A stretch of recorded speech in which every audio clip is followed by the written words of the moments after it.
ایوب علیہ السلام کی اس حالت کو یاد کرو جبکہ اس نے اپنے پروردگار کو پکارا کہ مجھے یہ بیماری لگ گئی ہے اور تو رحم کرنے والوں میں سے زیادہ رحم کرنے والا ہے۔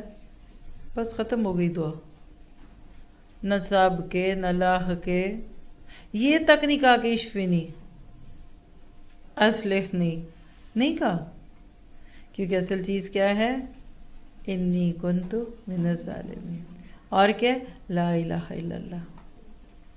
اللہ کہتے تو ہم نے اس کی سن لی اور جو دکھ انہیں تھا اسے دور کر دیا اور ان کو اہل و عیال عطا فرمائے، بلکہ ان کے ساتھ ویسے ہی اور اپنی خاص مہربانی سے تاکہ سچے بندوں کے لیے سبب نصیحت ہو۔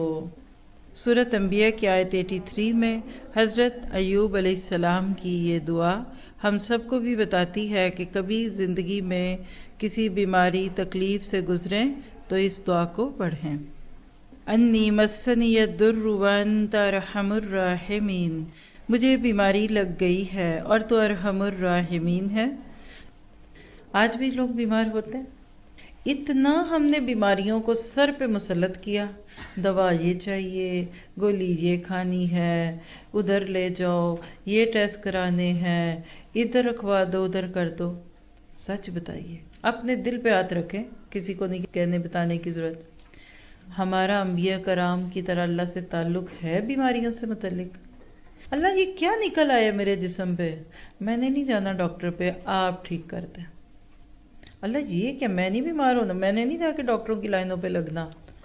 انی مسنی الضر وانت ارحم الراحمین۔ آپ اپنی بیماریوں کو رحمت بنائیے، شکووں کی بجائے شکر کا ذریعہ بنائیں۔ آج بیماریاں بھی عام ہیں تو شکوے بھی عام ہیں تو دوائیاں بھی عام ہیں۔ حضرت ایوب بیمار ہوئے لیکن انہوں نے سب کو دکھڑے نہیں سنائے۔ لکھ لیجئے، جس چیز کا جتنا تذکرہ کریں گے وہ اتنی چبھے گی۔ گرمی، ہائے گرمی، ہائے گرمی، کیا ہوگا؟ مجھے تو پہلے لگ رہی تھی، اب آپ کو بھی لگے گی۔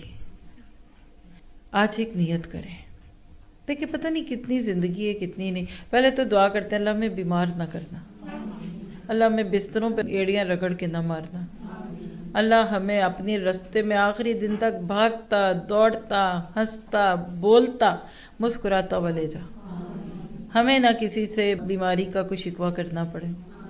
لیکن اگر آپ کو اس وقت بھی کوئی بیماری ہے تو پہلے تو دعا ہے کہ اللہ آپ کی دور کر دے۔ اس دعا کو حرز جان بنا لیں، انی مسنی الضر وانت ارحم الراحمین۔ میرا ایک سوال ہے آپ سے، کیا یہ دعا کرونا کو بھی دور کر سکتی ہے یا جو وہ کوئی ماڈرن بیماری ہے؟ اور ایوب کی بیماری تو کوئی پرانی تھی اس لیے ان کو تو اس سے فائدہ ہو گیا، اور ہماری تو چونکہ آج کل پڑھی لکھی ماڈرن قسم کی بیماریاں ہیں تو اس کے لیے تو پھر ABCD ساری پریکاشنز لینی پڑیں گی۔